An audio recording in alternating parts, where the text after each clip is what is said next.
Bé, bon dia a tothom. Benvolguts amics i benvolgudes amigues. Benvolgut alcalde i amic, alcalde de Calonge i Sant Antoni, el senyor Jordi Soler. Benvolguda Dolors Vidal, directora de la Càtedra de Gastronomia, Cultura i Turisme, Calonge Sant Antoni. Benvolgut Joan Roca, doctor honoris causa de la nostra universitat, de la Universitat de Girona.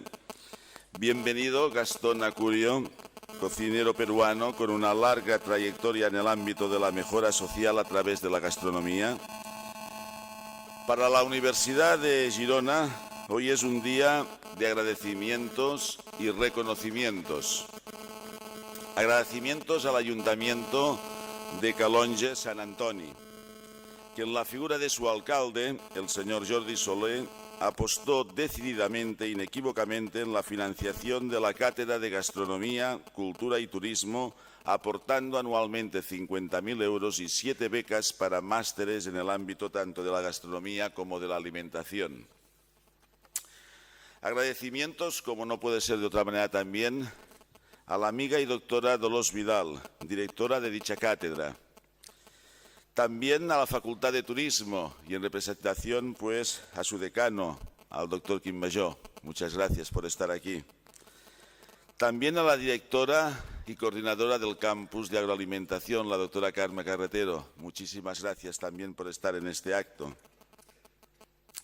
De todos ellos, de su bagaje académico, de su bagaje científico en este ámbito, y también de las relaciones con otras universidades, la Universidad de Girona ha hecho posible tener relaciones en el Círculo Mediterráneo y, como es en el acto de hoy también, pues en todo el ámbito del eje latinoamericano. La Universidad de Girona tiene dos focos principales de asociación con universidades y distintas entidades que son justamente el Círculo Mediterráneo y son también los países latinoamericanos. Por tanto, hoy es un ámbito en el cual justamente pues se reúnen ambos ámbitos en este mismo acto. De agradecimiento y reconocimiento a dos representantes de prestigio internacional en el ámbito de la gastronomía, no cabe ninguna duda, el señor Joan Roca, catalán, y el señor Gastón Acurio, peruano. Dos referentes que han sabido construir a partir de la cocina un motor de integración social. A continuación, asistiréis, yo no podré asistir a la charla porque tengo inmediatamente después de este acto pues la firma de un convenio con la Universidad de Talca para 2 grados, doble titulación de videojuegos y de arquitectura técnica, por tanto no podré disfrutar de esta charla, pero vosotros podréis aprovechar hoy una charla que os permitirá reconocer que la educación universitaria, además de proporcionar conocimientos específicos en su área de enseñanza específica, tiene por objetivo educar, es decir, formar ciudadanos, no súbditos, personas, como digo siempre, libres, críticas y comprometidas socialmente. Los protagonistas de la charla de hoy han sabido justamente encontrar ese equilibrio, el equilibrio entre su conocimiento específico y su vocación de servicio público, de crear personas libres, críticas y comprometidas socialmente. Os felicito por todo ello. Muchas gracias a los organizadores de este acto, a sus protagonistas y a todos vosotros, los asistentes.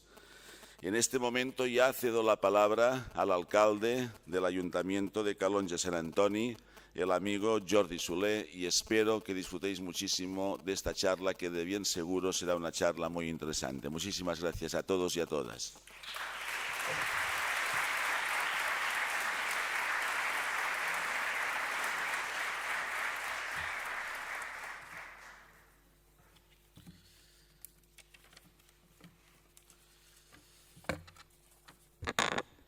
Bé, magnífic rector, directora, degà, Joan, Gastón, senyores i senyores, moltes gràcies per la seva atenció. La Cátedra de Gastronomía, Cultura y Turismo Calonge Sant Antoni nació el 2014 con la ambición de convertirse en un centro de referencia internacional de ámbito académico en la temática de la gastronomía y desarrollando un vínculo con la cultura y el turismo.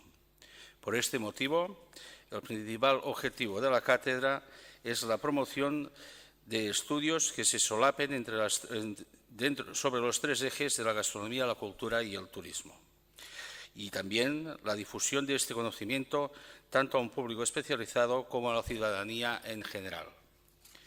Este objetivo general se complementa con la voluntad de la Universidad de Girona, con la colaboración de nuestro ayuntamiento, de posicionarse internacionalmente como un referente en este ámbito, fortaleciendo así los vínculos con los estudios de humanidades, turismo y tecnología aplicados a la alimentación. Se trata, pues, de vincular la universidad con la gastronomía y una expresión cultural que en las últimas décadas ha dado a la demarcación de Girona, a Cataluña y al Perú una relevancia de impacto internacional de primer orden. Desde su creación, esta cátedra ha ido tomando impulso, creciendo en el estudio, el fomento, en la investigación y la divulgación, buscando abrir camino en el estudio de la gastronomía, especialmente desde la vertiente cultural y turística. Y, finalmente, entendemos que la gastronomía es mucho más que una simple hablar de cocina. Los que vivimos por estas tierras hace mucho tiempo que lo conocemos, que lo sabemos, y hace tiempo que tenemos claro que la potencia de una gastronomía de proximidad rica en matices, llena de tradición y que ha sido uno de los principales motores, junto con nuestro entorno, con nuestro paisaje, del impulso que ha vivido el turismo y del prestigio internacional que hemos conseguido. Esta combinación de tradición, junto con la evolución propuesta por los cocineros innovadores e inquietos, ha situado nuestra demarcación como un punto de referencia mundial. Es a partir de aquí donde nace la voluntad del Ayuntamiento de Calonge y Sant Antoni de avanzar en esta línea, de profundizar en el conocimiento vinculado a la gastronomía, a la cultura y al turismo, participando en esta cátedra. Solo así, profundizando, investigando, buscando la excelencia y la divulgación del conocimiento, podremos avanzar. Avanzar es el motor del cambio. Gastón Acurio indica que hacer cosas, avanzar, con la espada de tu conciencia en una mano, con los escudos del honor en la otra. Al final no importa si es la gloria o la hoguera lo que te espera. Lo importante solo es eso, hacer cosas, avanzar. Hoy seguimos avanzando y lo haremos con una conversación entre dos cocineros de prestigio mundial. Dos cocineros que fueron considerados en su momento, en el año 2011, como dos de los 20 cocineros más influyentes del mundo. Traspasaremos, sin embargo, los límites de la gastronomía, la cultura y el turismo para adentrarnos en la cocina como motor de integración social. Por una parte nos acompaña Gastón Acurio, cocinero, escritor, empresario y uno de los más importantes promotores de la cocina peruana en el mundo. Comenzó su carrera en el año 1989. En el 1994 fundó su primer restaurante, Astrid and Gastón. Con los años abre nuevos locales en Chile, Colombia, México y España. Un crecimiento que se expande a 8 países del mundo con 9 marcas a través de 41 restaurantes, logrando reconocimientos como la inclusión de Astrid and Gastón entre los primeros 20 puestos de The World's 50 Best Restaurants durante 3 años consecutivos. Gastón Acurio también ha publicado diferentes libros como Perú, una aventura culinaria, La luz de la gastronomía cubana, 500 años de fusión, libro que fue elegido en el 2008 por la Gourmand World Cookbook como el mejor libro del mundo en materia gastronómica, o Perú, The Cookbook, entre otros. Pero la vertiente de Acurio no se limita a la cocina, sino que también se introduce en el ámbito de la formación, creando la primera escuela de cocineros dirigida a personas con pocos recursos, en Pochacutec. Y también funda APEGA, la Sociedad Peruana de Gastronomía. Gastón Acurio ha recibido varios reconocimientos, como el nombramiento de Empresario del Año por la revista América Económica del 2005. El 2009 fue nombrado Embajador de Buena Voluntad por la UNICEF y el 2013 recibió el Premio Mundial de Gastronomía en Suecia. Actualmente trabaja en la supervisión de sus restaurantes, en la promoción de la gastronomía peruana y en la creación de una universidad de gastronomía. Por otra parte, nos acompaña también Joan Roca, que forma parte del triángulo junto a sus hermanos Josep y Jordi, que ha revolucionado la experiencia gastronómica y metodológica del trabajo en la cocina. La historia del celler de Can Roca arranca en el 1986, cuando Joan y Josep inauguran el celler de Can Roca en un local adyacente a Can Roca, el bar-restaurante de sus padres. 9 años más tarde, en 1995, la guía Michelin concede a los hermanos Roca su primera estrella. Para un restaurante de la ciudad de Gerona es también la primera. Un reconocimiento que se amplió al 2002 con la segunda estrella y en el 2009 con la tercera. El año 2010, como bien ha indicado el magnífico rector, fue nombrado doctor honoris causa por esta universidad. Hace 4 años, en el 2013, el celler de Can Roca es elegido como el mejor restaurante del mundo, según el ranking de World's 50 Best Restaurants, un reconocimiento que renueva el año 2015.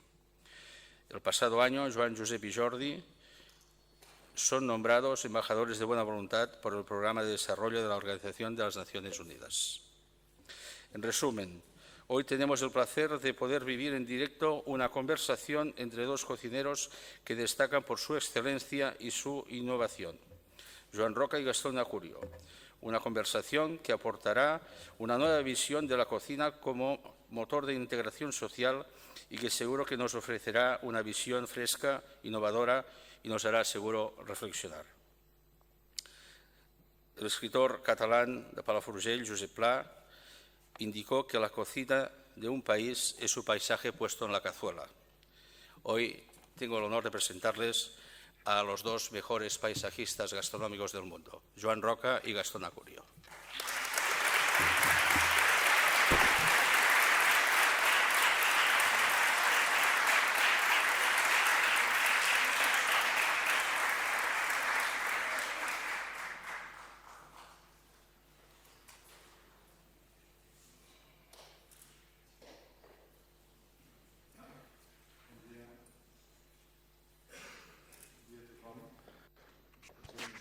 Aló, ahí está.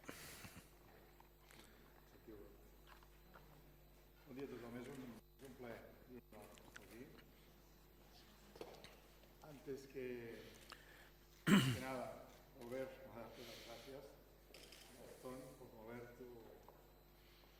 tu agenda y venir hasta Girona. No es la primera vez que estás en Girona, ya habéis estado aquí, en el Fórum Gastronómico. Sabes que es tu casa y que nos hace muchísima ilusión tenerte con nosotros. Y sobre todo poder, a través de esa oportunidad, tener la posibilidad de conocerte un poquito mejor. No se trata de que hable yo hoy aquí, sino sobre todo de que hables tú y de que yo pueda hacerte hablar.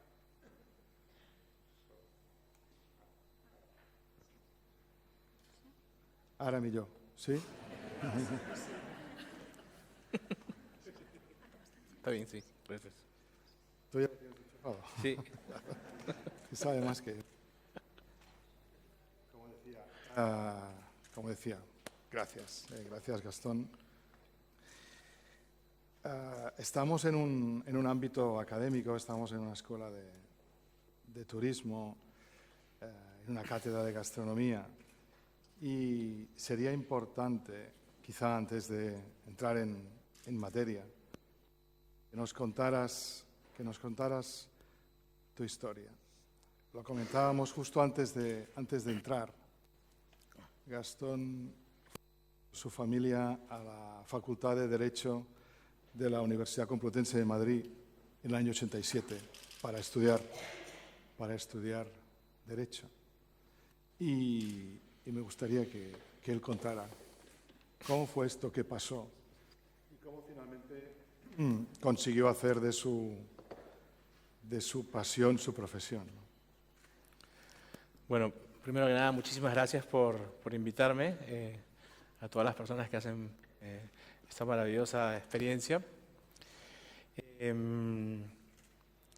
Bueno, yo nací para ser cocinero. Me di cuenta desde muy chiquito, muy pequeño, que quería ser cocinero. Y entonces a los 6, 7 años, mientras mis amigos se compraban con la propina que le daban sus padres figuritas para el agua, yo me compraba calamares, rabadillas de pollo, la espalda del pollo, que las horneaba en mi casa.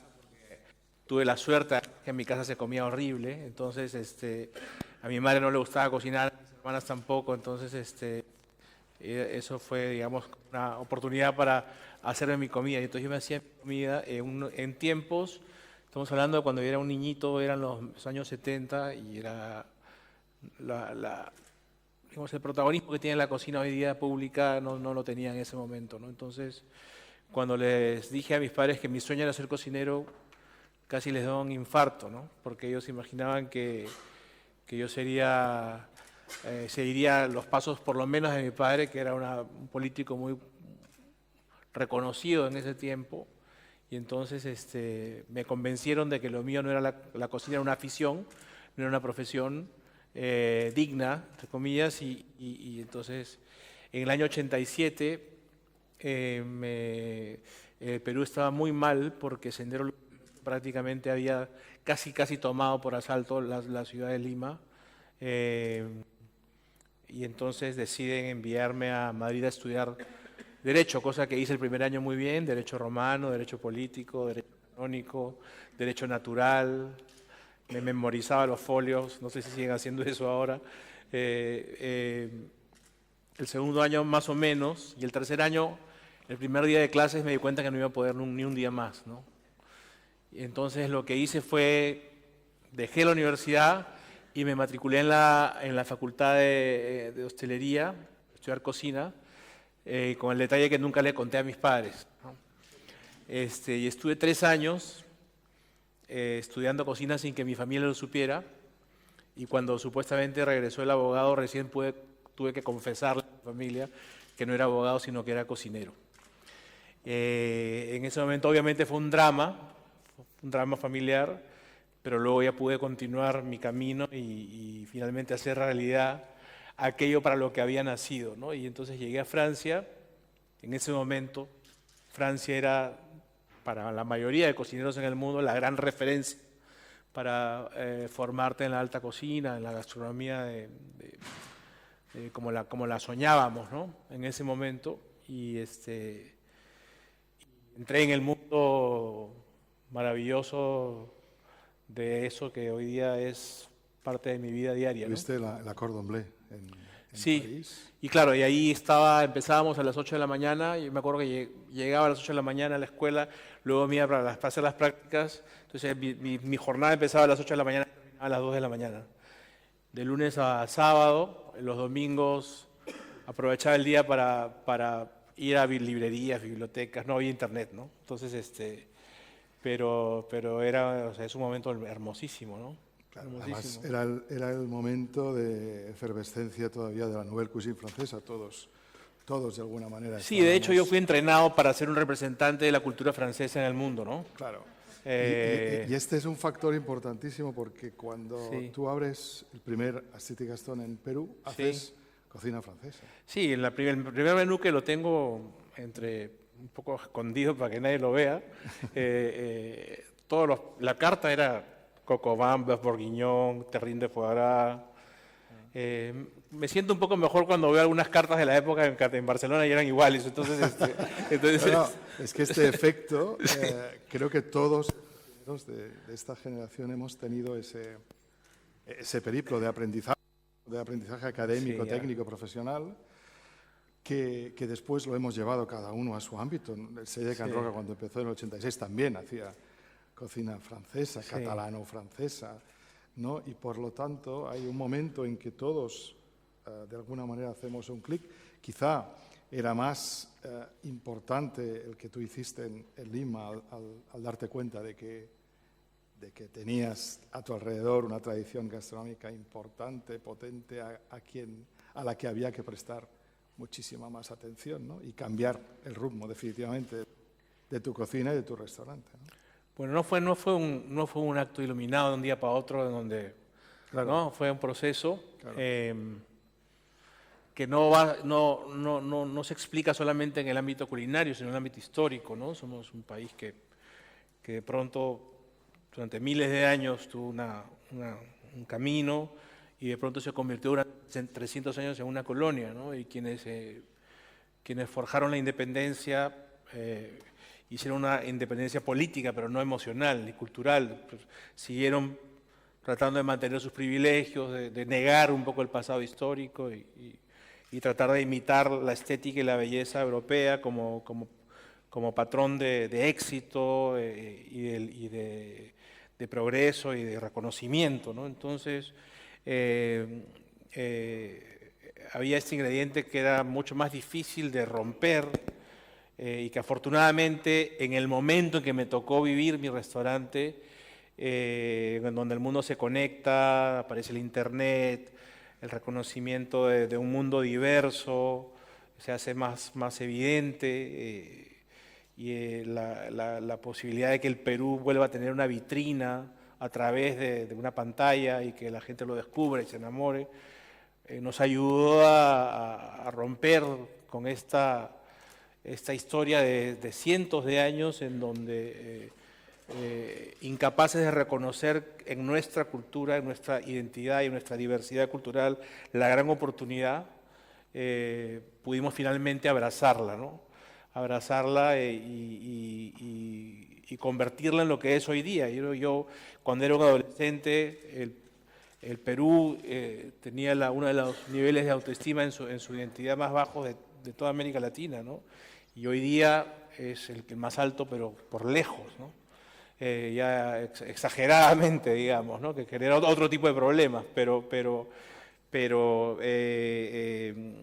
la cocina participó de este proceso, de la refundación de un Perú en donde finalmente aceptamos nuestro mestizaje, lo reconocemos como una gran oportunidad para mostrar al mundo nuestra diversidad cultural sin miedo, con la certeza de que no somos mejores ni peores que nadie, simplemente que somos diferentes, somos únicos, y que esto que es único finalmente es lo que nos hace atractivos ante los demás, ¿no? Y la cocina quizás fue uno de los pioneros en abrazar este nuevo sentimiento de este nuevo país, ¿no? Entonces, el haber sido parte de eso ha sido fascinante, ha sido un proceso de 20 años en donde han ocurrido muchas cosas, ¿no? A través de la cocina como vehículo para muchas cosas buenas para nuestro país, ¿no? Ha sido esto pasó en Perú con tu lideraje, pero luego este efecto se ha multiplicado, mimetizado por toda Latinoamérica y de hecho es una forma de pensar diferente hoy en día ya en la gastronomía. Es decir, que tu papel ha sido clave y tu compromiso ha sido clave, ¿no? Poder ver que un país puede tener en la cocina esa forma de expresarse y también esa forma de poner en valor su historia y todo lo que hay alrededor de la gastronomía, que es extraordinario, ¿no? Desde los pequeños productores, toda la industria agroalimentaria al final se ve influida por este efecto de difusión que puede tener, ¿no? Cuéntanos esta primera etapa del restaurante, cuando tú abres el primer Astrid y Gastón, tus padres que se enfadan al principio, entiendo, cuando tú llegas y dices no soy abogado, soy cocinero, pones en marcha Astrid y Gastón con esa idea de esa cocina aprendida en Francia. ¿Qué empieza a pasar? ¿Cómo acepta la gente de allá esta oferta de cocina? ¿Es la que en ese momento funciona, triunfa, poco a poco va viniendo gente? Y es verdad que el momento del cambio no es brusco, pero ¿cómo lo vas percibiendo? ¿Qué hay que hacer eso? ¿Qué hay que dar ese cambio? Bueno, había unos pioneros absolutamente incomprendidos para su tiempo, ¿no?, que intentaban hacer aquello que nosotros luego hicimos en su momento preciso, lo cual nos dejó la primera lección de vida, ¿no?, que hay que tratar de interpretar el tiempo en que vives todo el tiempo para tratar de ver si aquellas ideas que quieres liderar o proponer, si se hicieron, si son tardías, si son muy tempranas, si se van a entender, si no se van a entender, si las condiciones están creadas para que esa idea se pueda poner en marcha exitosamente, etcétera, ¿no? Entonces, claramente estos pioneros que hacían platos con quinoa, por ejemplo, en tiempos en donde la quinoa se pudría en los campos porque no habían compradores, en una ciudad como Lima, en donde durante 300 años le habían dicho que era alimento para pollos, ¿no?, porque negaban todo lo que venía de los Andes, salvo la primera canasta que se aceptó globalmente, ¿no?, que es la de los tomates, los pimientos, los frijoles y las papas, ¿no? Pero habían cientos de ingredientes que no fueron incorporados en esa primera gran cesta y que estaban allí esperando, cuidados por decenas de miles de pequeños agricultores que ancestralmente los guardaron, casi como esperando ese momento que llegaría en donde se pudieran poner en valor, ¿no? Entonces yo hice un viaje en el año 2001 por todo el Perú, pueblo por pueblo, me dediqué a viajar y a tratar de entender por qué todos esos productos que estaban ahí tirados, todas esas recetas que estaban ahí perdiéndose, escondidas en la cocina de la abuela de cada territorio de un país tan diverso como el Perú. Entonces, fruto de ese viaje fue que aquello que se había ido cambiando sin darme cuenta, ¿no?, como que tuvo una claridad muy concreta y específica, ¿no? Y fue ahí que empezamos a armar el movimiento, un movimiento de cocineros, porque nos dimos cuenta que además había un segundo problema, que los cocineros no nos podíamos ni mirar siquiera, ¿no? O sea, era un reino de egos, de vanidades, de desconfianzas, la sensación de que lo único que había que hacer en la vida era conseguir clientes para tu restaurante y ahí se acababa la historia, y tratar de sentarnos a conversar, a dialogar, a entender cuál era el propósito de nuestras vidas, tratar de imaginar para qué estábamos ahí, que teníamos estos tesoros maravillosos heredados después de miles de años de creatividad, de ingenieros agrícolas, de cocineros, de familias, etcétera, que transformaron estos productos en un recetario fascinante, que teníamos una oportunidad muy grande de que esa cocina se convierta en una herramienta de promoción del Perú, de una nueva imagen del Perú, no como un exportador de materias primas, sino como un exportador de cultura, de experiencias, que a través de la cocina podíamos promover los productos de nuestra tierra para agricultores que hoy día finalmente, en algunos casos, no en todos, han logrado transformar sus vidas a partir de este proceso, de convertir al Perú en un destino turístico fascinante, y a Lima, una ciudad que era una ciudad de paso para ir a Machu Picchu, convertirse en un destino en sí misma gracias a la gastronomía, pero lo más importante, tratar de inocular en nuestro pueblo, a partir de esta sensación de una cocina peruana reconocida en el mundo, un sentimiento de seguridad en tu identidad, en saber quién eres, de dónde vienes, hacia dónde puedes ir a partir de lo tuyo, inspirarte en tu propia cultura, ¿no? Entonces, eso que parecía una utopía, nos pusimos a trabajar en equipo, ¿no?, como un movimiento colectivo en donde todos renunciamos a nuestra individualidad en el sentido de competir para compartir conocimientos, oportunidades, voluntades y trabajar en ese objetivo común, ¿no? Y algunas de esas cosas que imaginamos en su momento lo logramos, ¿no? Hoy día la única cocina que en los últimos 15 años se ha incorporado a la escena global es la peruana, ¿no? Las demás ya estaban, ¿no? Pero la única que hay muchos países que lo han intentado, y gracias a ese espíritu de trabajo colectivo hemos logrado universalizar nuestra cultura a través de la cocina. ¿Esto qué cosa quiere decir? Quiere decir que, por ejemplo, cuando yo era estudiante en París, en el restaurante de Joël Robuchon no me recibieron porque era peruano. ¿En serio? Sí, no, porque no había no hay cultura culinaria en ese país, mejor recibo un japonés, un chico de Italia, qué sé yo, ¿no? Y hoy día vas al restaurante de Joel Robuchon y abres el menú y el primer plato es ceviche a la peruana, ¿no? Entonces, esto significa universalizar tu cultura, ¿no? Qué importante es romper con esta idea de que uno tiene que imitar allá cuando no se trata de imitar, se trata de compartir tu cultura con otros, ¿no? Porque eso acerca a los pueblos, hay muchas cosas buenas detrás de eso también. Hoy día Lima se ha convertido en un destino turístico muy importante gracias a su gastronomía y hoy día esa quinoa que se podría en los campos ha generado un nuevo problema por la sobredemanda, que es, se ha encarecido el producto, se hace inalcanzable para la dieta familiar de los peruanos, que son temas que hay que resolver en el camino, son nuevos problemas que aparecen. Y hoy día ya en el Perú ya hay 4 generaciones de cocineros.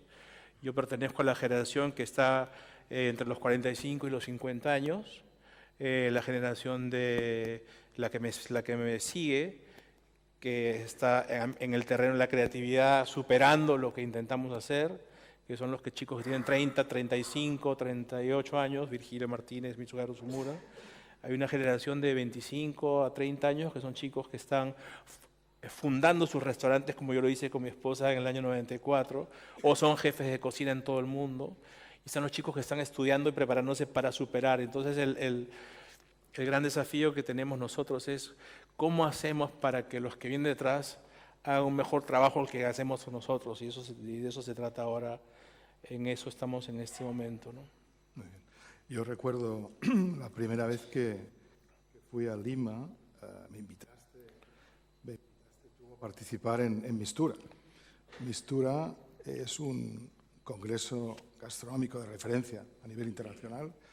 En aquellos años no había tantos congresos, hoy en día hay congresos gastronómicos en todas las ciudades del mundo, pero en aquel momento no era tan habitual y la verdad es que me llevé una grata sorpresa de ver la diversidad, sobre todo, ¿no? de ver el potencial gastronómico que teníais a nivel de productos, y también me llevé una grata sorpresa a ver cómo la gente del Perú, el taxista que te llevaba del hotel hasta Mistura, estaba orgullosísimo de su país y de la gastronomía de su país, cómo se vivía eso, ¿no?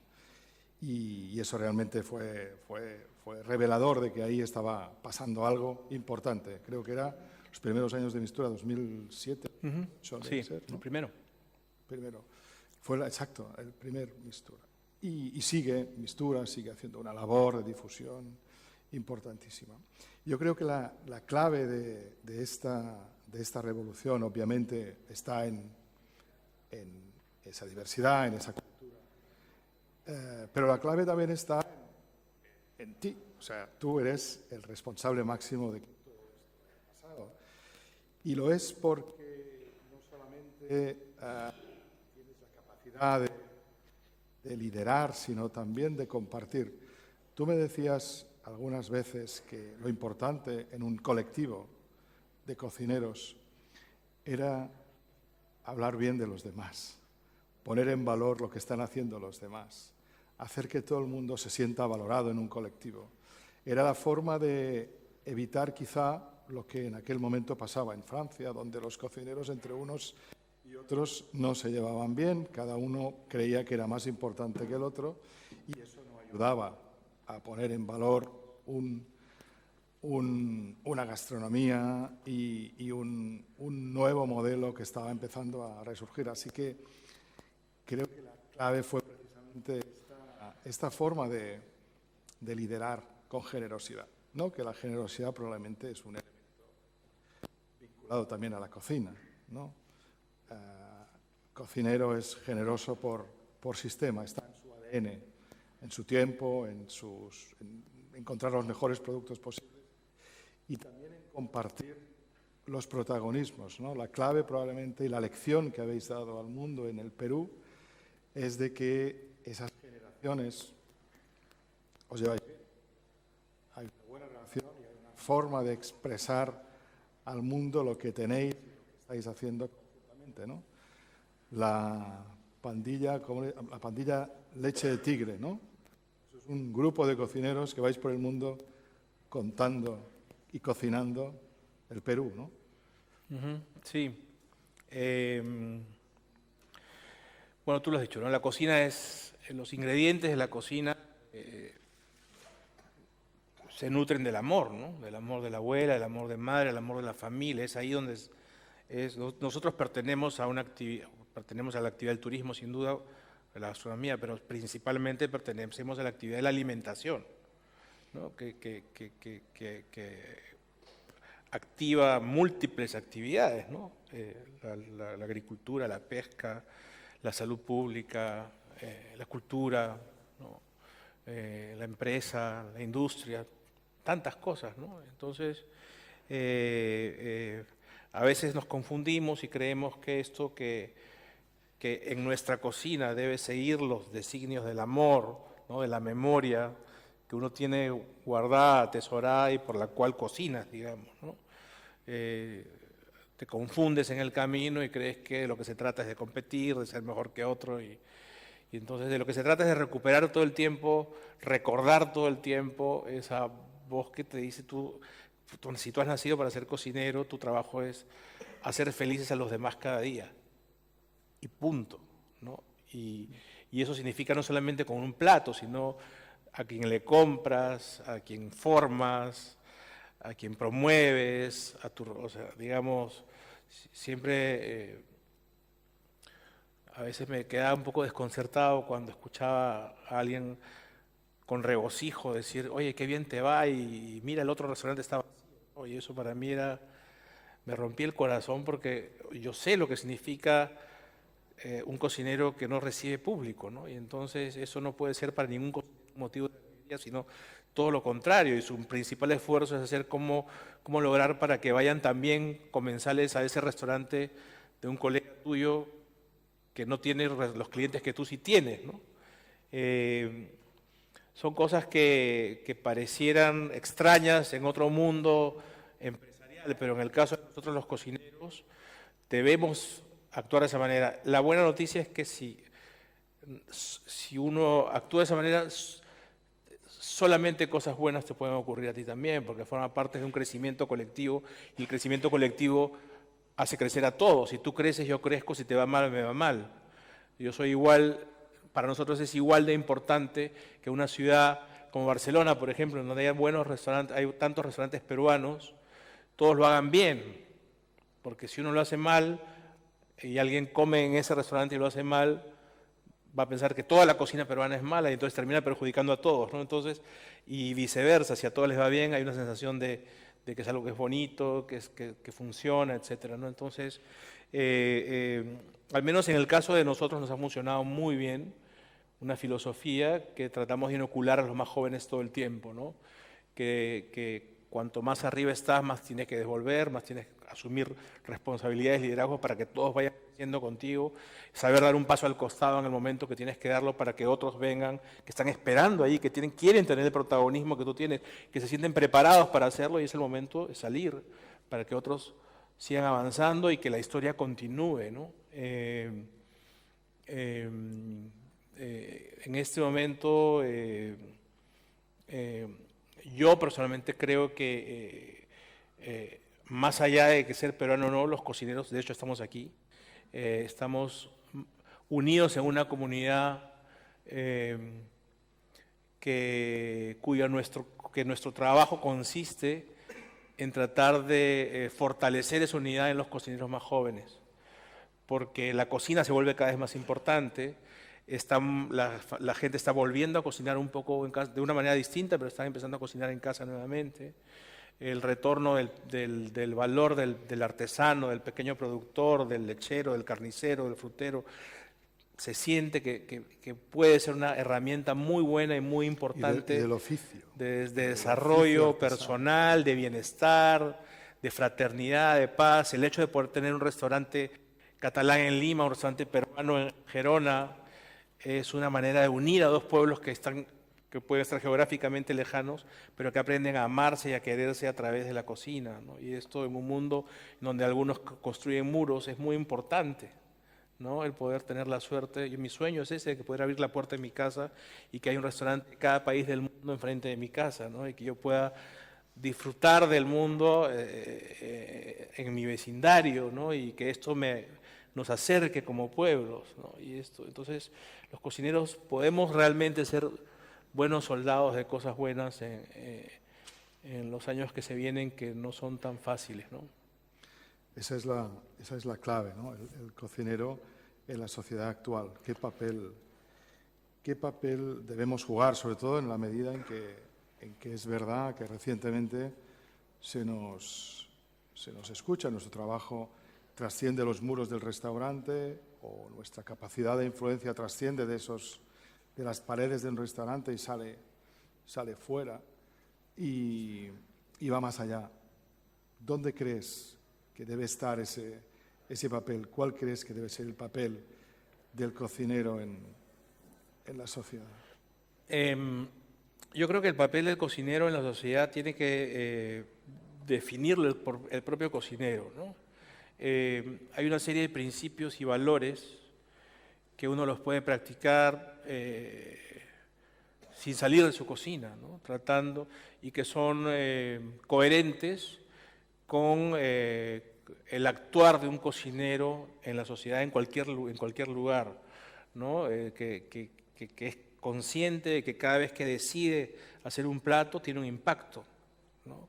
Desde quien lo produce hasta quien lo come, en el medio ambiente, en la economía local, en la economía global, en la tolerancia, el espíritu solidario de una sociedad.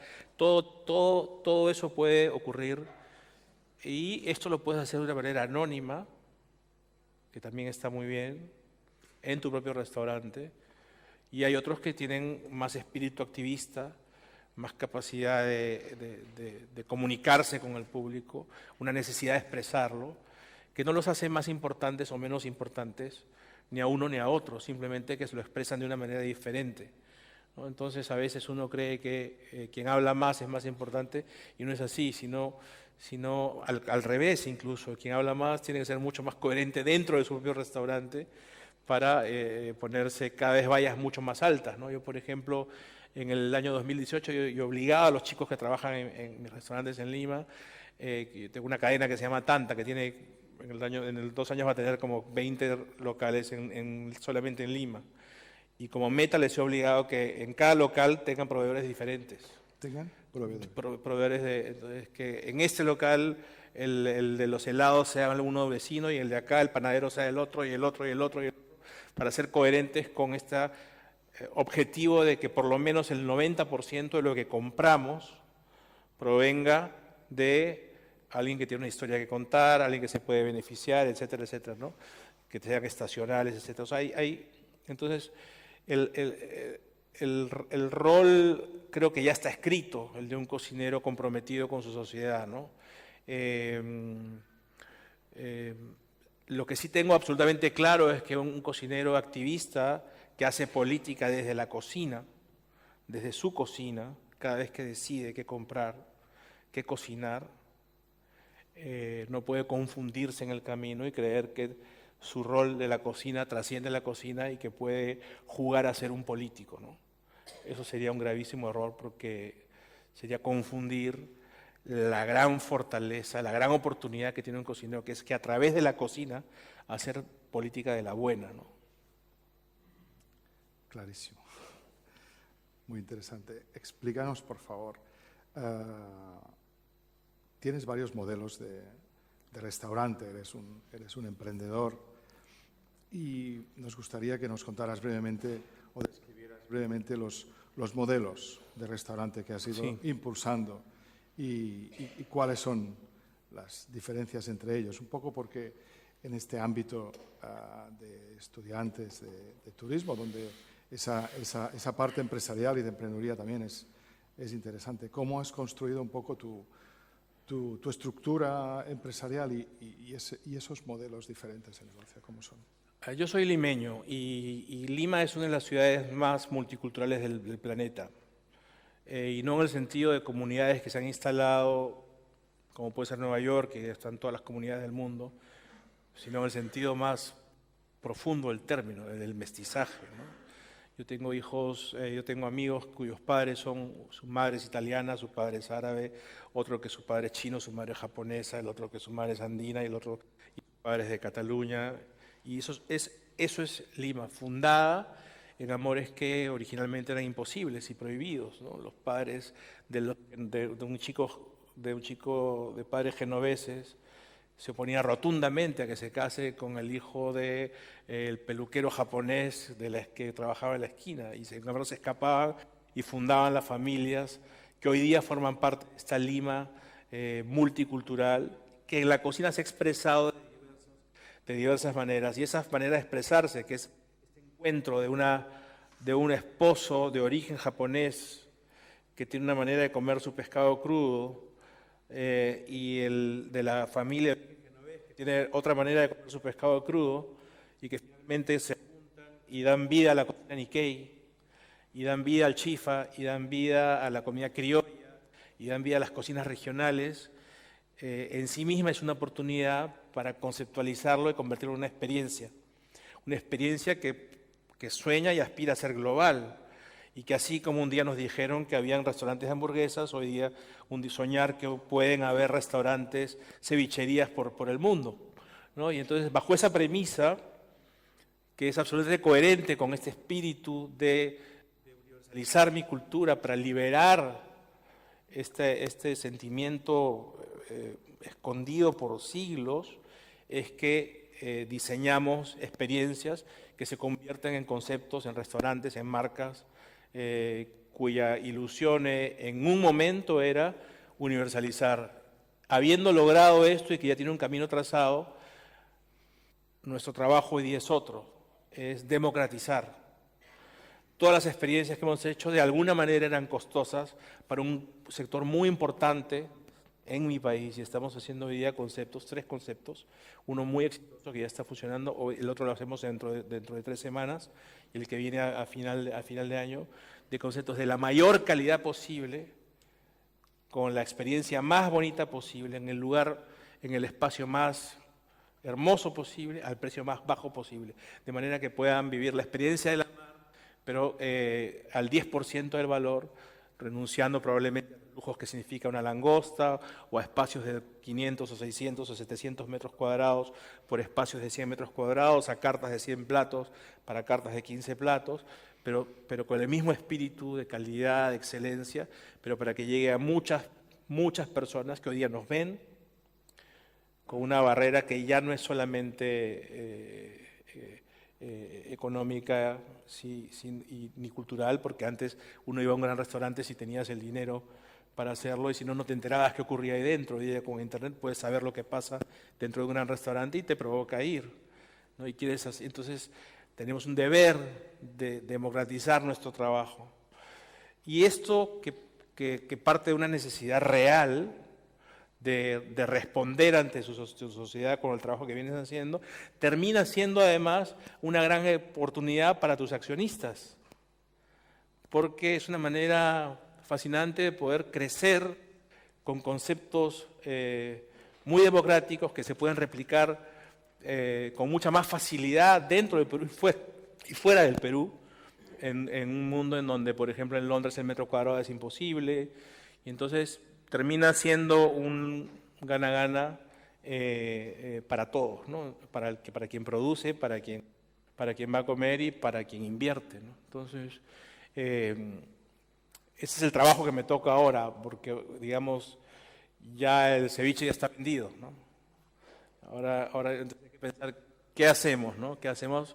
Y es más un trabajo hacia adentro, ¿no? Tratar de llegar a culminar ese sueño original, que era cómo al final de cuentas todo estaba diseñado con la ilusión de que un día nuestra cocina, la cocina de nuestro país, llegue con esas mismas virtudes a todos los hogares de mi pueblo, ¿no? De mi país, ¿no? De mi territorio al que pertenezco, ¿no? Cosa que todavía no ocurre, pero que esperamos ocurrirá pronto, ¿no? Seguro.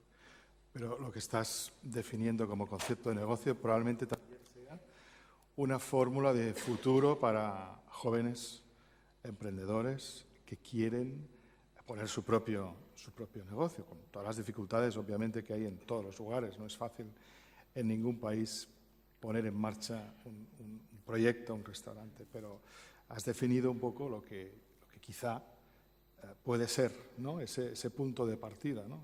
Ya lo es. Esa idea de restaurante desprovisto de lujos innecesarios y yendo a lo auténtico, a lo verdadero, que es el oficio, el producto, ¿no?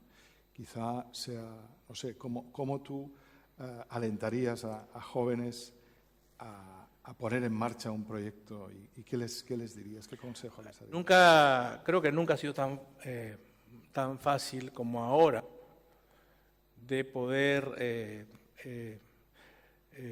traducir el entrenamiento que has recibido como joven en un gran restaurante, haciéndolo en pequeño y teniendo un público dispuesto a valorar ese trabajo. Gracias a la información al alcance de todos, aquello que estaba reservado para unos pocos, hoy día está al alcance de todos.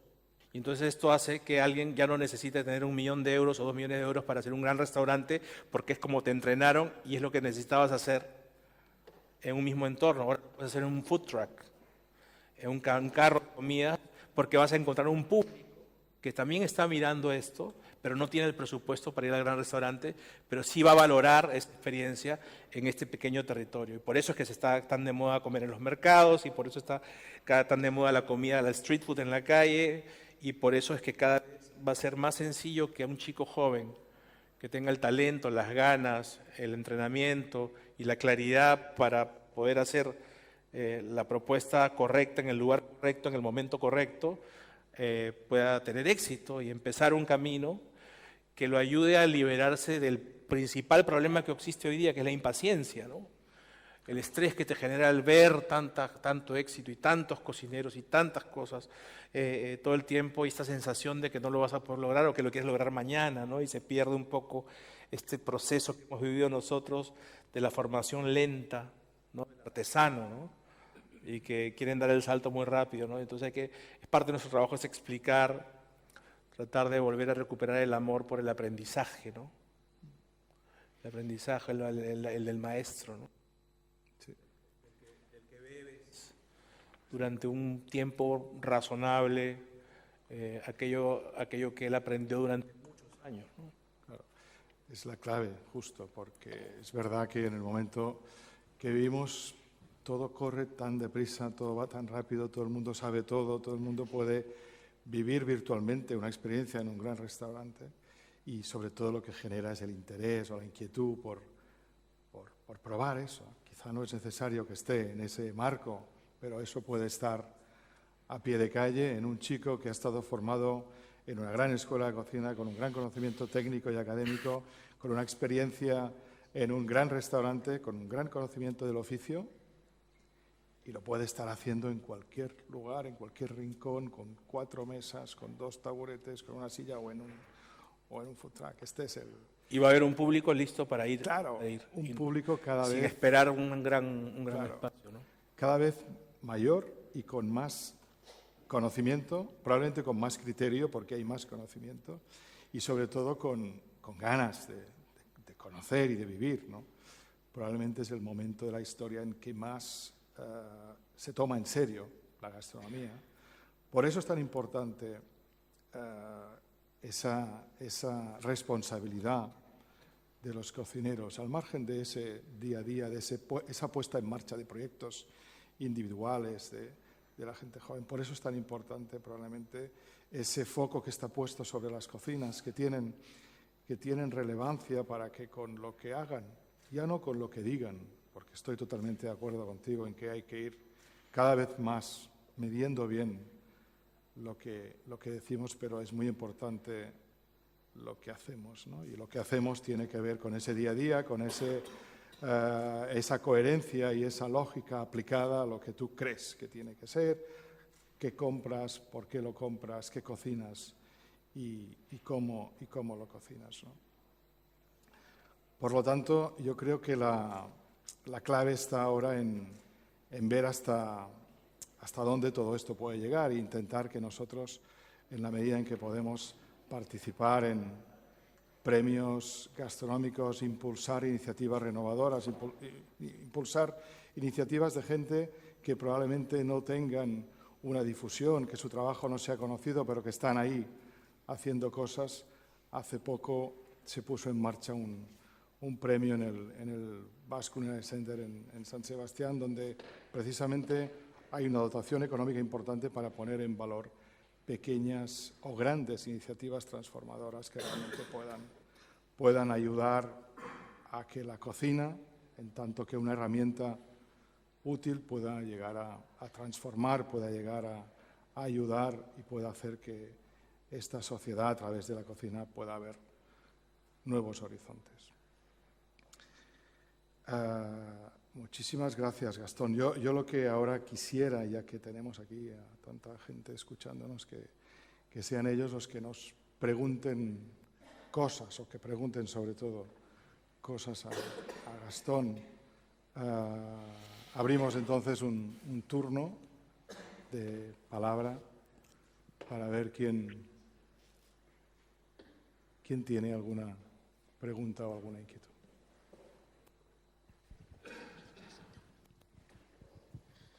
Hola, muy buenos días. Soy María Rosa Terradellas, de la Cátedra de Responsabilidad Social Universitaria de la Universidad de Girona. Bueno, ante todo, muchas gracias por este diálogo que ha sido súper interesante y por el placer que supone ver a dos personas como ustedes que traten la gastronomía como un elemento para la integración social. Esto ya me parece sumamente importante, por tanto les agradezco muchísimo sus intervenciones. Pero hay una cosa de la que han hablado poco, y lo digo precisamente por lo poco que conozco a Joan Roca, que creo que no lo ha hecho por pudor. El hecho de que estén promoviendo también, al menos Joan, que jóvenes de lugares vulnerables puedan participar y educarse y formarse en sus cocinas, ¿no? A mí esto me parece un hecho sumamente importante, porque puede funcionar la educación en este sentido como un medio para el ascenso social, ¿no? Digamos como el ascensor social. Entonces yo quería preguntar si esta experiencia que yo conozco a partir del Celler se da también en otros ámbitos de las cocinas, sean peruana o española, y que lo desconozco, y también me gustaría que esto lo introdujeran en sus diálogos futuros. Porque en la medida que esto se promueve y se conoce, esto va dando ejemplo para que otros sectores o el mismo sector también intervenga en este sentido y entonces se promueva una mayor equidad social. Muchas gracias y no sé si me pueden contestar. Bueno, es obvio que hay cuando hablamos del papel del cocinero en la sociedad y de su implicación con todos los estamentos que están próximos a él, está desde la formación y el compromiso con la gente joven y el poder ayudar. Poder ayudar se entiende de ámbitos muy diversos. Antes comentábamos en la presentación de Gastón de su iniciativa. Él puso en marcha en los Arenales, en las afueras de Lima, un proyecto maravilloso, pionero en esta idea. Él puso en marcha una escuela en un lugar inhóspito de las afueras de Lima.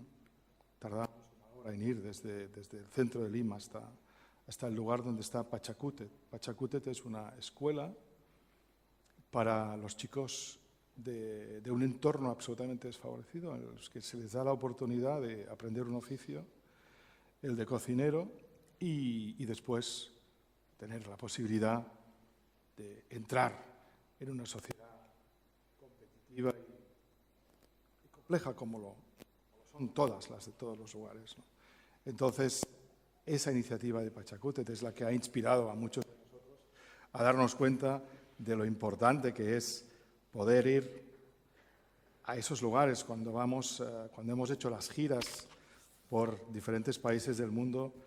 Con el Celler de Can Roca íbamos a dar charlas a las escuelas públicas, escuelas donde había chicos sin recursos, chicos que no podrían permitirse el lujo de pagarse un billete y venir hasta Girona y hacer un stage con nosotros. Y así que pedimos a BBVA que hiciera esas becas y que esos chicos pudieran venir hasta Girona. Pero lo entendemos como algo que es tan obvio que no sabemos hasta qué punto es importante recalcarlo, ¿no? Porque lo llevamos interiorizado y pensamos que es clave, es nuestra responsabilidad y nuestra obligación. Gastón decía, ahora lo que tenemos que hacer es ya no solamente ayudar cuando viajamos, ¿no? Ha sido una circunstancia especial de estos últimos años para el Celler, pero también es una responsabilidad para nosotros ayudar a todos los chicos que quieren venir a nuestras cocinas a aprender y poder dedicarles nuestro tiempo también y poder hacer que se enamoren de este oficio y que lo aprendan y que tengan la posibilidad de tener un futuro y una vida en una sociedad, como decía, súper competitiva. Sí, tenemos... En Pachacútec ya hay 300 chicos que están por todo el mundo. Algunos de ellos son jefes de cocina, otros de ellos ya tienen su propio restaurante. Los que estudian y destacan les damos una beca. Algunos vienen al Celler, los recibe. En este momento deben haber 3 o 4 Sí. en el Celler y bueno, es la educación, ¿no? Es la mejor herramienta de poder equiparar las injusticias de la vida, ¿no? Entonces, bajo esa premisa es que hicimos esto. Y lamentablemente esa ilusión que tienes, en nuestro caso, de contagiar otras actividades económicas no funcionó todavía, ¿no? Nuestra ilusión era esa, ¿no? De que de pronto el rey de la moda o la industria pujante de la agricultura de exportación fundara institutos de formación para jóvenes que tuviesen habilidades en esos territorios, pero lamentablemente, aparentemente esto es algo que tiene que partir de una iniciativa personal, de este espíritu de colaboración que me imagino que llegará en algún momento, ¿no? Pero de momento no ha llegado, ¿no?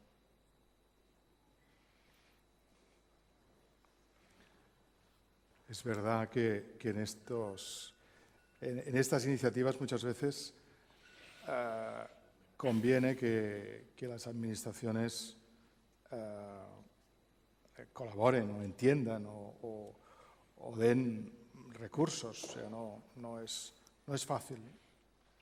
Estamos en un país donde obviamente hay oportunidades y hay centros de formación públicos que están bien, están cada vez mejor y que hacen una labor importantísima en este sentido. Pero es obvio que hay muchos lugares del mundo donde todavía en este aspecto de la formación, especialmente en algo que toca a todos, ¿no?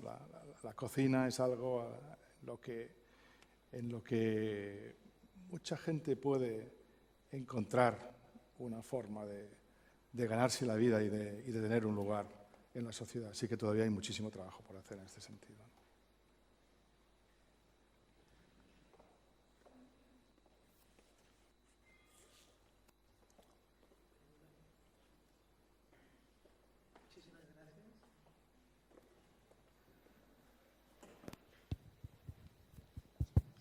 Bueno, muchísimas gracias. Soy Lourdes Vidal, en este momento directora de esta cátedra. Estoy, en primer lugar, muy agradecida de que hayan aceptado venir aquí, porque ustedes están muy cansados, tienen muchísimo trabajo, tienen un estrés vital muy grande, con muchos proyectos delante de la mesa cada día, y por también todo lo que han dado hasta el día de hoy a la universidad nuestra en concreto, y a la ciudad y a nuestra sociedad, porque ya desde Joan Roca, que aceptó ser honoris causa, y con sus hermanos han dado muchísimo a nuestra institución, dan cada día su saber, prácticamente de forma gratuita y de una manera constante, también en la Escuela de Hostelería, también en toda la sociedad en general. A Gascón Acurio, que ya le hemos dicho que tenemos una gran relación de amor con el Perú desde hace muchos años en esta universidad, con muchos alumnos de aquí, de allí, que han estudiado aquí y viceversa. Y la cuestión que aparte de agradecerles su charla, que me ha encantado, creo que además es muy clara en que la vida se tiene que escoger entre ser bueno o malo y que ustedes, los cocineros, han logrado casi a nivel mundial hacer un trabajo, digamos, ejemplar en el sentido de enseñar que se puede ser amigo y competir al mismo tiempo, cosa que en otros oficios no sucede esto. Véanse pues, los arquitectos y muchos otros, hasta a veces los profesores, nosotros, que a veces tenemos nuestros problemas. El planteo que quería hacer un poco es a Gastón en este caso. En uno de mis viajes al Perú escuché varias veces que el pueblo le pedía que fuera presidente del gobierno porque veían un cambio como que ya si usted fuera presidente del gobierno de Perú, esta cosa que usted ha enseñado aquí ya sería como generalizada. El Perú sería el país más maravilloso del mundo, no solamente en la cocina, sino ya en este recorrido de autoestima, ¿no? El compromiso, digamos, a nivel político, a nivel social, fuera del espacio, ¿esto es posible? ¿Es mejor que no? ¿Cómo lo ven esto? No, sería un gravísimo error, ¿no? Para la cocina, para los cocineros, para la política, para un país. Yo no me he atrevido a hacerte esta pregunta. Los ingredientes de vida de un cocinero son el compartir, el hacer feliz a otro, el ser transparente, el tratar en buscar el bienestar del que está frente a ti, tratar de generar un espacio de confianza, ¿no? Y mi padre intentó que yo fuese político, me llevaba a los debates en el Senado cuando yo tenía 13 años, me hacía leer a Max Weber y todos estos filósofos de la política, desde Marx hasta von Hayek y Popper y todas estas cosas, intentando que yo fuese político y pude conocer la política desde dentro, ¿no? Y entonces, no en todos los casos, porque afortunadamente en el caso de mi padre, yo puedo andar por la calle con la frente en alto, porque es una persona muy reconocida. Pero ocurre muchas veces que las herramientas y los ingredientes de la política no son precisamente los de la cocina, ¿no? Y entonces se mueve más por territorios de la intriga, pues, esta búsqueda del poder, ¿no? Y se pierde un poco en esta lucha por el poder el sentido más hermoso y puro de la política, que es transformar algo que está mal en algo que está bien en una sociedad, ¿no? Y entonces un cocinero metido en ese mundo estaría absolutamente perdido, ¿no? No sabría cómo actuar, no sabría cómo enfrentar este escenario que es tan distinto al escenario de una cocina, ¿no? Entonces, yo creo que, como lo dije hace un rato, ¿no? El cocinero es un político, ¿no? Y su territorio para hacer política es la cocina. Y de ahí no debe de salir.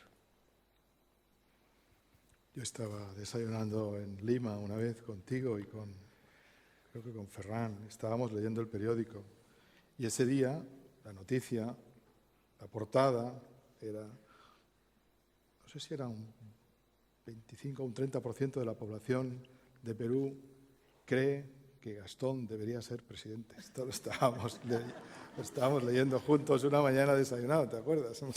Decías, no. Pero es verdad que había unas vallas enormes sí. que decía Gastón Acurio, hoy estará en el mercado tal. Sí. No, es un ejercicio de honestidad lo que dices y tu respuesta, pero es verdad que hubieras podido hacer, o quizá más adelante, vete a saber. Porque... No. Okay. Bueno, hay un tema que sí que se me ha quedado en las preguntas, un poco porque creo que es en el momento en el que vivimos, en el momento en que los cocineros estamos también sometidos a una cierta presión mediática, social, llámale como quieras, pero son las listas, las estrellas, las críticas, en fin, todo lo que hay alrededor de un restaurante, ya no de un cocinero, de un restaurante y obviamente, consecuentemente también con el equipo y con el cocinero. ¿Cómo ves tú esta nueva sociedad gastronómica en el que el foco está en que mucha gente con más o menos criterio evalúe y ponga, ¿no? Nos ponga a todos en orden, ¿no? O intente ponernos a todos en orden en las grandes listas mundiales. Bueno, todo es importante y nada es importante, ¿no?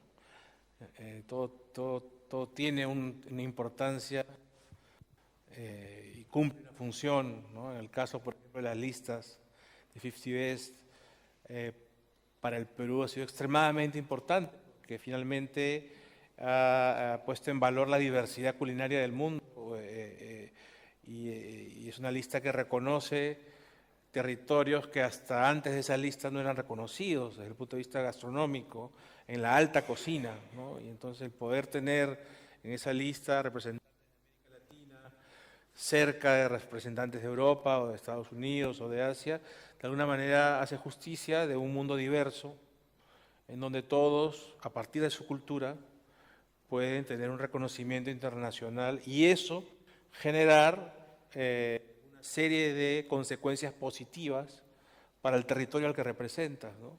En el caso del Perú, por ejemplo, el hecho de que el restaurante central es entre los 5 mejores del mundo, pone en vitrina a Lima, una Lima a la cual irán a visitar a Central, pero serán 3 días visitando otros lugares también, descubriendo el territorio, el paisaje culinario, la cultura local, comprando artesanos, activando económicamente las ciudades del taxista hasta cualquier cosa relacionada al mundo del turismo, ¿no? Entonces, en ese sentido es importante. Y no es importante en el sentido que lo hemos conversado varias veces, de que se convierta en una competencia de quién es mejor o peor, ¿no? En el momento que uno cae en la necesidad de ser mejor que el otro, la necesidad de ser el primero y el tratar de perpetuarse en ese podio, lo hemos intentado, ¿no? Tratar de convencer a las organizaciones de estos concursos que esto debería ser un premio honorífico, que el cual te llevas a tu casa para siempre, y el hecho de haber ganado te impide volver a participar de esa. ¿Para qué? Para que hayan otros y que cada año se celebre la diversidad culinaria del mundo, premiando a quien haya hecho un buen trabajo cada año y así poder premiar a muchas personas todo el tiempo. Y no tener que pasar también por digamos, la paradoja de que cuando mejor está tu restaurante, en peor posición estás, ¿no? Porque es así, porque las listas son efímeras y son subjetivas y la gente quiere ver a quien cae y quien sube y uno nuevo, qué sé yo, ¿no? Y entonces es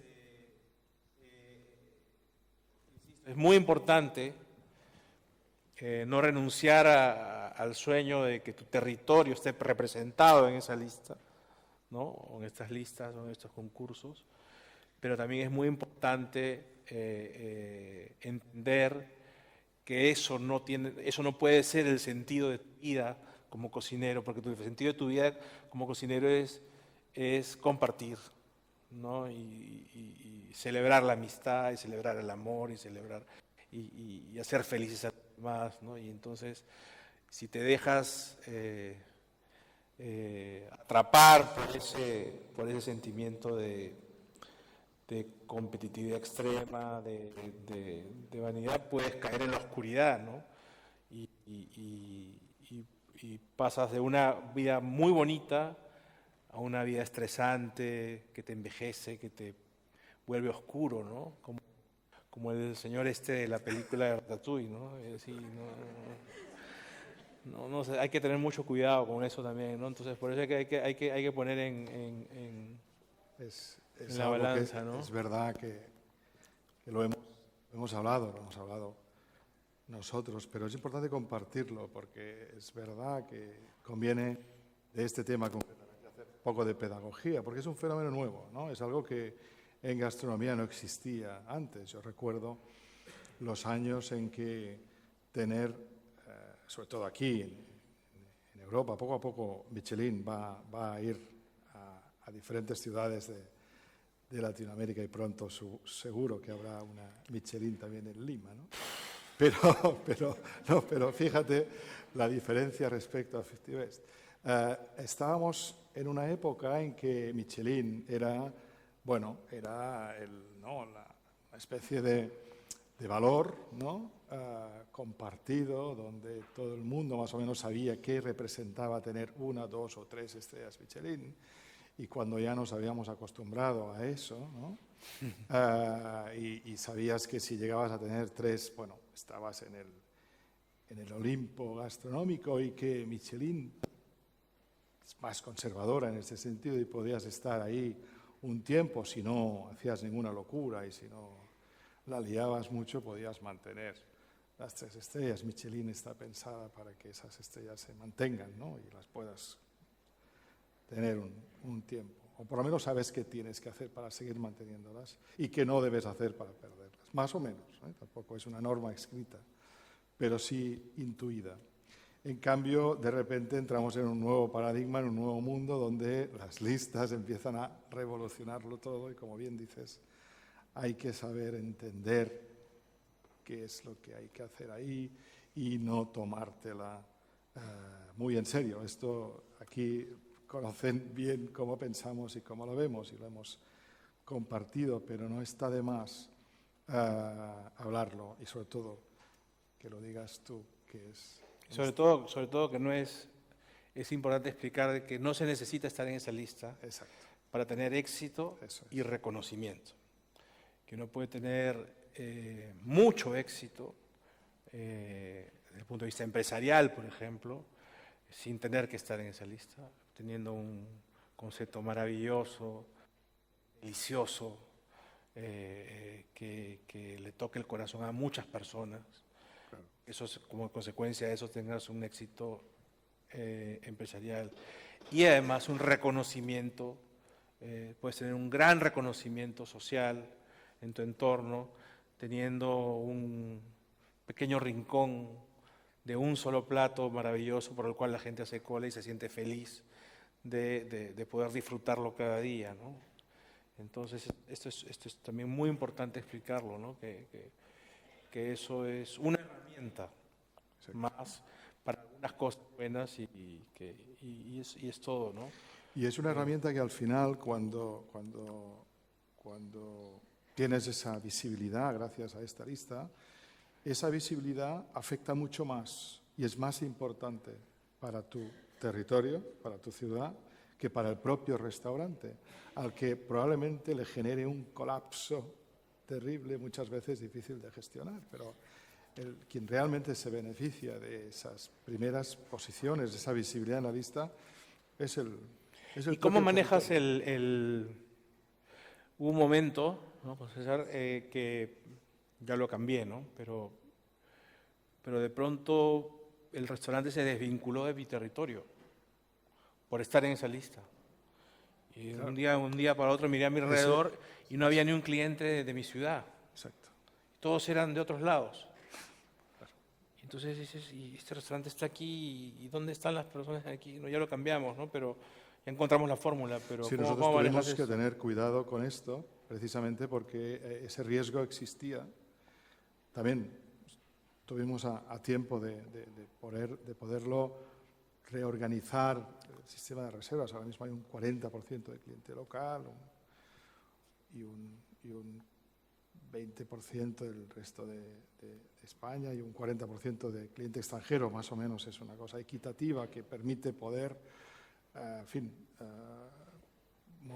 movilizar a gente de fuera, que también es importante que vengan hasta Girona y que conozcan el territorio y que luego hablen de él y que se lleven una buena imagen de un lugar que tiene atractivos turísticos más allá del gastronómico, ¿no? Pero sí es verdad que al final es algo que genera un impacto muy, muy, muy importante en el propio territorio y que el restaurante tiene que saber gestionar y obviamente el equipo también tiene que saber gestionar.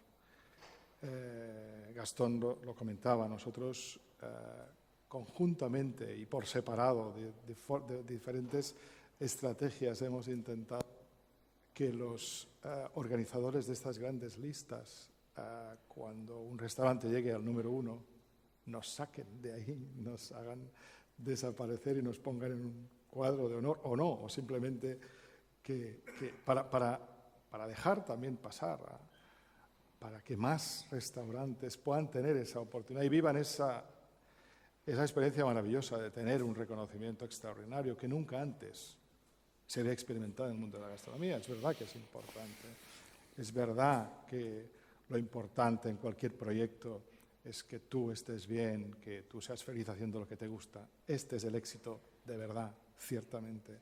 Pero también es verdad que esta visibilidad internacional tiene muchos efectos en una red próxima al restaurante, que es bonito poder vivir y poder contribuir a tu comunidad, a tu ciudad, a tu país, a dar visibilidad, ¿no? Y es por eso que sería bueno que cuando un restaurante llega a ese punto álgido, llega al número 1, que pueda desaparecer de esta lista y que puedan otros vivir esa misma experiencia.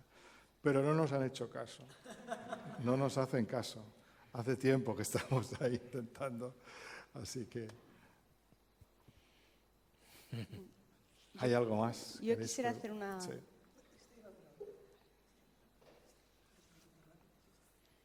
Vale. Silvia Olet, soy profesora... Yo tengo tiempo, he venido desde Lima. O sea que...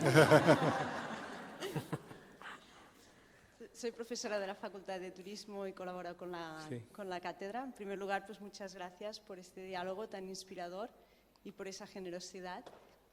Hablando un poco de integración social y un poco, ¿no?, de lo que se ha comentado, se ha hablado de los jóvenes, de la formación, de encontrar este lugar, ¿no?, en la sociedad. Y estaba pensando si sería posible o si hay algún ejemplo o hay algún caso de llevarlo un poco más allá y hablar de integración en un sentido pleno, incluso incorporando, por ejemplo, personas con discapacidad, que a veces también, ¿no?, y aquí asumo también la responsabilidad de los centros educativos, que a veces es complicado el acceso a la formación, ¿no?, para personas con discapacidad, pero también que después puedan encontrar un lugar, ¿no?, en la sociedad e incluso en el ámbito laboral, que no siempre es fácil. No sé si hay alguna experiencia o si sería posible también, ¿no?, la cocina como motor para poder ayudar.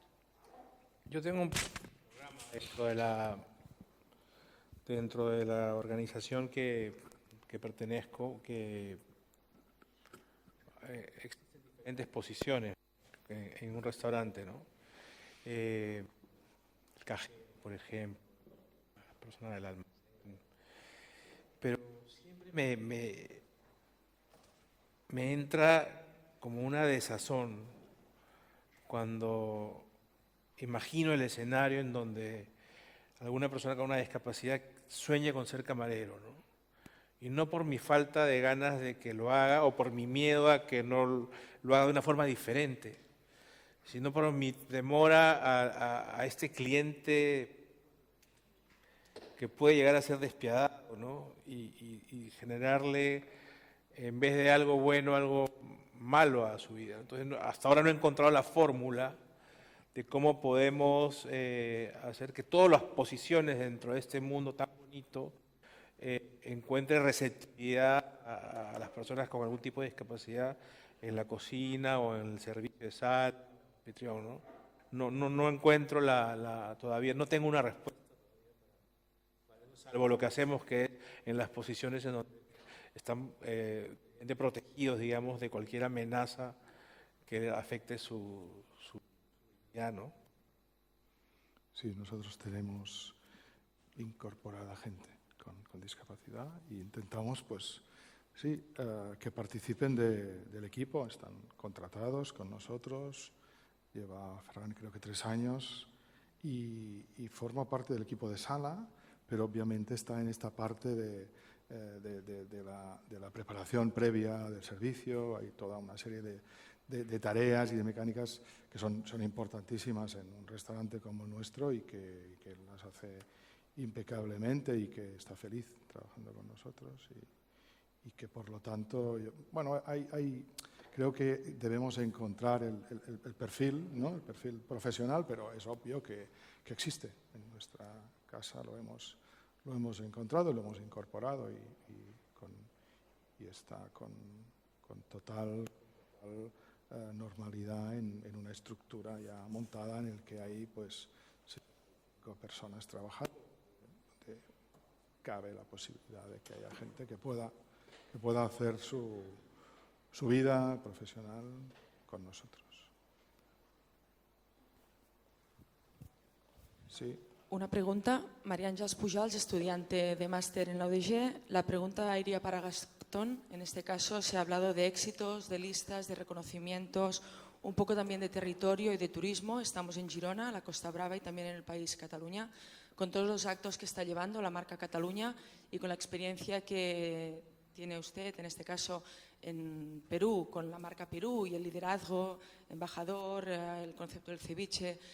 ¿Qué recomendación, qué receta nos daría Cataluña para que continúe siendo un motor, o se ha hablado entre otras administraciones, para que sea un motor económico, sea el escaparate a la gastronomía, tanto en turismo como en recuperación de tradiciones para Cataluña? Esta sería la pregunta.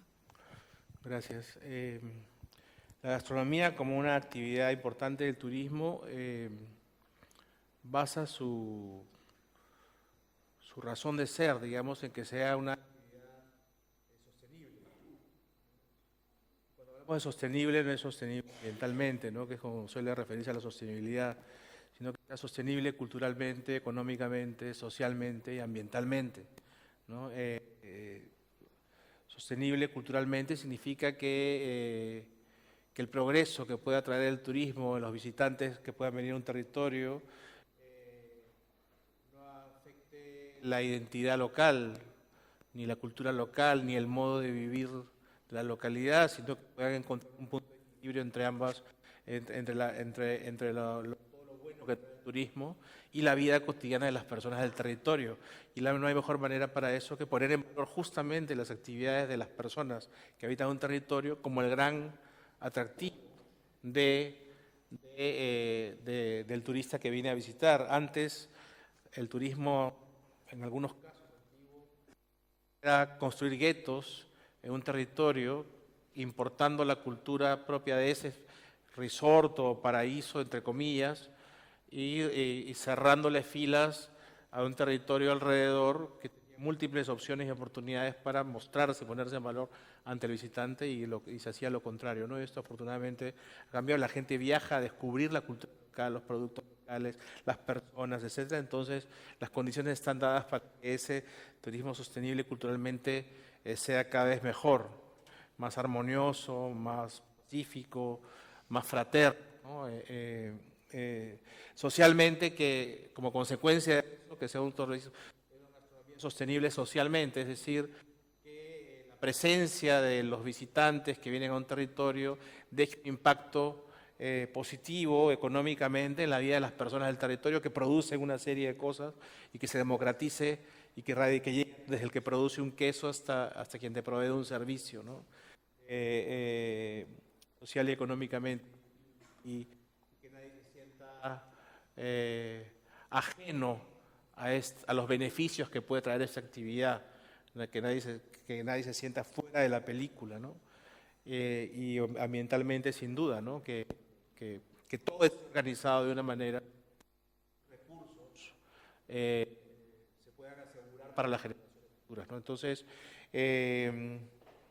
cuando uno tiene todo esto claro y tienes la voluntad en el sector privado, la claridad como colectivo, como comunidad, que en la medida en que preservas estos principios y los fortaleces cada día, vas a asegurar tu propio desarrollo personal, y acompañado de un sector público, ¿no?, que promueve políticas en todos estos territorios para que las personas que, por ejemplo, no tienen una formación de calidad puedan acceder a ella para sumarse a este proceso, para que las políticas de salud pública estén asociadas con las escuelas para fortalecer la identidad local, la cultural, la cocina como una herramienta para fortalecer tu identidad en tu hogar, etcétera, y comprando localmente productos de cercanía, qué sé yo. Cuando están articulados, esto funciona. Esto es lo más difícil en realidad, porque suelen estar divorciados, ¿no?, el sector público y el sector privado, y se sienten como si no fuesen parte del mismo equipo cuando lo son, ¿no? Entonces, ya esos son los desafíos propios de cada territorio, ¿no? Nosotros venimos tratando de pasar una siguiente etapa en el Perú de una alianza del sector público-privado se nos hace muy difícil, ¿no? Muy difícil, pues, y ya escapa a nuestras manos los grandes desafíos del Perú de acabar con la desnutrición infantil, con la desnutrición crónica en determinados territorios, con la pobreza extrema que todavía existe en algunos territorios, con la contaminación ambiental. Ya la cocina y los cocineros y el sector privado no lo podemos hacer. Y todavía pues uno se encuentra con lobbies y con monopolios y con historias con las cuales hay que enfrentar con el concurso y el apoyo de la política, pero que a veces no necesariamente acompaña, ¿no? Entonces, no soy quien para dar un consejo, ¿no? Simplemente perseverar, ¿no? Perseverar en la búsqueda de la verdad, ¿no? De qué es lo que les conviene en este momento a nuestra sociedad. Creo que está más que claro qué es lo que le conviene, ¿no? Muy bien, pues gracias. Muchísimas gracias a todos los asistentes, muchísimas gracias a vosotros, muchísimas gracias al alcalde de Calonge San Antoni que hace posible que exista esta cátedra en ese sentido. Esperemos continuar con otras acciones, bueno, ahora anunciaremos la siguiente. Y dar las gracias sobre todo a los estudiantes que habéis asistido también y a los que habéis estado de pie, que se ve un poco mal, pero no había bastantes sillas. Gracias por vuestra también generosidad para atender de esta manera. El próximo evento, la próxima conferencia que haremos será el día 1 de junio, que ya la anunciaremos en el Centro Cultural de la Merced. Ya muchos de vosotros estaréis trabajando, pero será a las 7 de la tarde.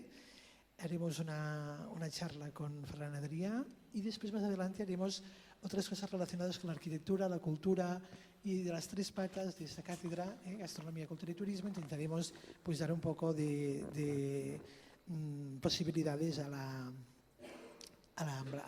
todos esos conceptos. Muchas gracias al decano de la facultad, a los asistentes, a los empresarios aquí presentes, a los que habéis estado con este tiempo con nosotros y hasta otro día. Muchísimas gracias. Gracias.